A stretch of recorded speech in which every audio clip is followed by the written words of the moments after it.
มื้อนี้อยู่กับน้องแพรค่ะ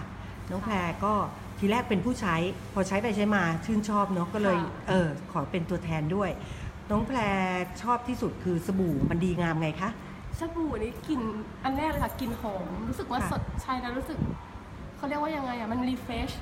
สดชื่นใช่ตอนเช้าขึ้นมาใช้แล้วก็สดชื่นมันหอมแบบหอมธรรมชาติอะค่ะตอนเย็นกลับมาแล้วก็รู้สึกมันเป็นคล้ายๆแบบอโรมาน้อยๆอันนี้เป็นแบบเป็นความสุขเล็กๆจริงๆนะคะกลิ่นสะอาดแล้วพอใช้แล้วมันก็รู้สึกสะอาดด้วยจริงๆก็เลยรู้สึกว่าใช้แล้วมันดีแล้วก็เลยอยากบอกต่อแล้วที่สำคัญเนี่ยคือมันไม่ทำให้เกิดการแห้งตึงเนื่องจากว่ามันเป็นกลีเซอรีนแท้ๆทั้งก้อนเลยแม้กระทั่งเด็กน้อยยังใช้ได้ตัวเนี้ยแล้วก็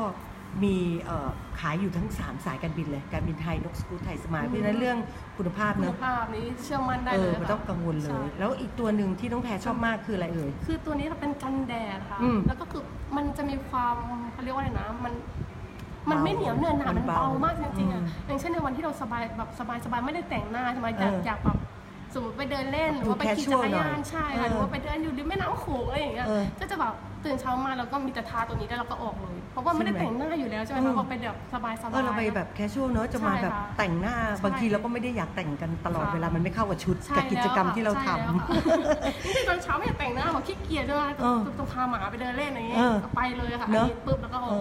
สบายเลยเนาะตัวนี้มันดียังไงรู้ไหมสูตรตัวเภสัชกรเองเนี่ยแพทย์ยาที่เขาคิดขึ้นมาเนี่ยคือคิดขึ้นมาให้สอดคล้องกับลักษณะของประเทศลาวกับประเทศไทยเลยเพราะว่าเราอากาศร้อนชื้นเหมือนกันแล้วแดดร้อนถ้าเราทำอะไรที่มันหนามันจะเหนียวเหนอะหนาหน้าลูกค้าจะฟีลไม่สบายตัวแล้ว SPF เนี่ยของเราเนี่ย50บวกแล้ว PA บวก4ตัวในขณะที่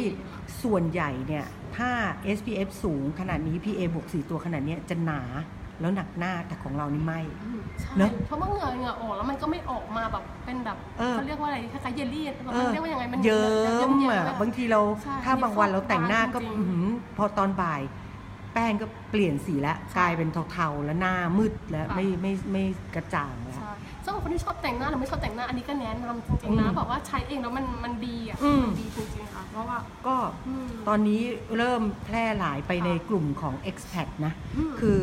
กลุ่มต่างชาติที่ทำงานอยู่ที่ลาวเพราะว่าน้องแพรจริงๆก็คือคนไทยแต่มันทำงานอยู่ที่ลาวเพราะฉะนั้นเพื่อนน้องแพรก็จะเป็นแบบหลากหลายชาติมากตอนนี้ทุกคนที่ใช้ชอบกันหมดเลยใช่ไหมผู้ชายก็ใช้ได้ตัวนี้เพราะมันไม่มีสีแล้วมันแล้วผู้ชายเขาจะบอกไม่ใช่ว่ามันใช้แบบบางตัวใช้ดีแต่ว่าเนอะก็ทนใช้ใช่ไหมคะผู้หญิงแต่ผู้ชายที่เนอะก็ไม่เอาเลยตอนนี้ใช้ดีจริงๆค่ะแล้วก็กันน้ำด้วยกันน้ำใช่ค่ะขอบคุณมากค่ะน้องแพร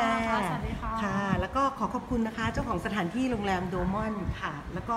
รวมถึงที่จริงเขามีอีกฝั่งนึงด้วยนะน้องแพรเป็นอพาร์ตเมนต์ใช่ซึ่งทำครัวได้ด้วย